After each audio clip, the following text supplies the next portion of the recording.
Level ride height and droop travel are the nemesis of IFS vehicle owners.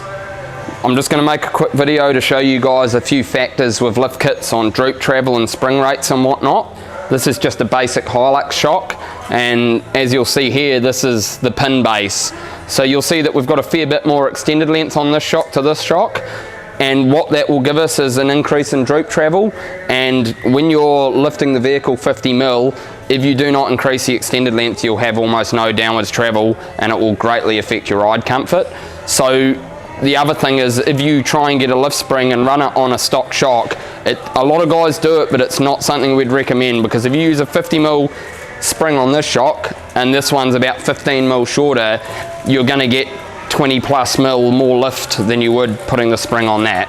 You'll also get a far worse ride comfort, because this shock isn't really valved for that application, and the short extended length means you'll have low downwards travel, and it's no different to like lowering the shit out of a car and having it ride like it's on bump stops. The other thing that we strongly recommend, if budget allows, is to go to an adjustable height coilover.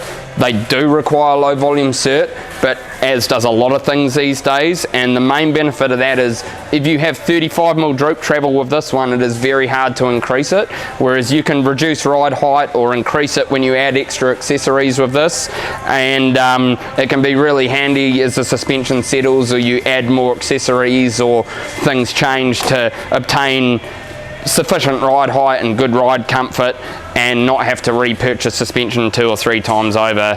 There is a couple of ways that you can obtain a little bit of droop travel.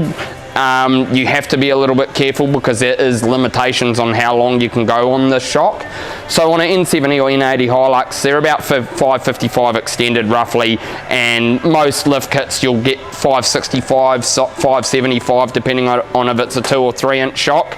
Other vehicles like Rangers, you can get away with quite a bit more extended length. Most guys are running between 500, 510 extended versus the stock shock, which is almost 30 mil shorter. So if you do fit lift springs on your stock shocks, you're going to have less down travel, poorer ride comfort, and that is not going to be a great result. You can go to a gas shock upgrade, which are generally around 10 mil plus longer, in some cases up to 30 depending on the IFS vehicle.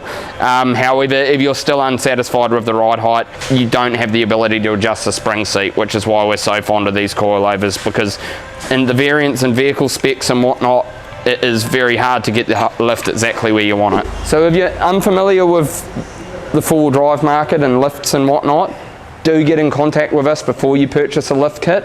If you're picking a workshop to do the lift for you, make sure you get someone that is experienced in this. If they are unsure and they don't know what they're doing and they haven't done lifts before, you may become a bit of a guinea pig, and it's very important to get the right advice and get someone that's experienced with this. Otherwise you might be buying twice, kind of thing.